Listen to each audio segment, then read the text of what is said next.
حضور اقدس صلی اللہ علیہ وسلم کا ارشاد ہے کہ جنت میں جانے کے بعد اہل جنت کو دنیا کی کسی چیز کا بھی قلق و افسوس نہیں ہوگا بجز اس گھڑی کے جو دنیا میں اللہ کے ذکر کے بغیر گزر گئی ہو۔ جنت میں جانے کے بعد یہ منظر سامنے ہوگا کہ ایک دفعہ اس پاک نام کو لینے کا اجر و ثواب کتنا زیادہ مقدار میں ہے کہ پہاڑوں کے برابر مل رہا ہے، تو اس وقت اپنی اس کمائی کے نقصان پر جس قدر بھی افسوس ہوگا ظاہر ہے۔ ایسے خوش نصیب بندے بھی ہیں جن کی دنیا ہی بغیر ذکر اللہ کی اچھی نہیں معلوم ہوتی۔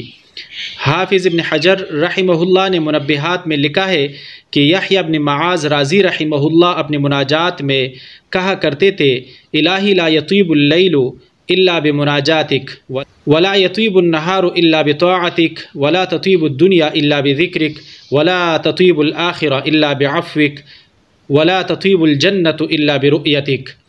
ترجمہ: یا اللہ، رات اچھی نہیں لگتی مگر تجھ سے راز و نیاز کے ساتھ، اور دن اچھا معلوم نہیں ہوتا مگر تیری عبادت کے ساتھ، اور دنیا اچھی نہیں معلوم ہوتی مگر تیرے ذکر کے ساتھ، اور آخرت بری نہیں مگر تیری معافی کے ساتھ، اور جنت میں لطف نہیں مگر تیرے دیدار کے ساتھ۔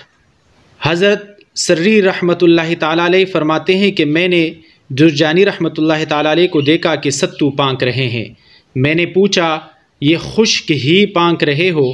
کہنے لگے کہ میں نے روٹی چبانے اور پانکنے کا جب حساب لگایا تو چبانے میں اتنا وقت زیادہ خرچ ہوتا کہ اس میں آدمی 70 مرتبہ سبحان اللہ کہہ سکتا ہے، اس لیے میں نے 40 برس سے روٹی کھانا چھوڑ دی، ستو پانک کر گزارا کر لیتا ہوں۔ منصور ابن معتمر رحمۃ اللہ تعالی علیہ کے متعلق لکھا ہے کہ 40 برس تک عشاء کے بعد کسی سے بات نہیں کی۔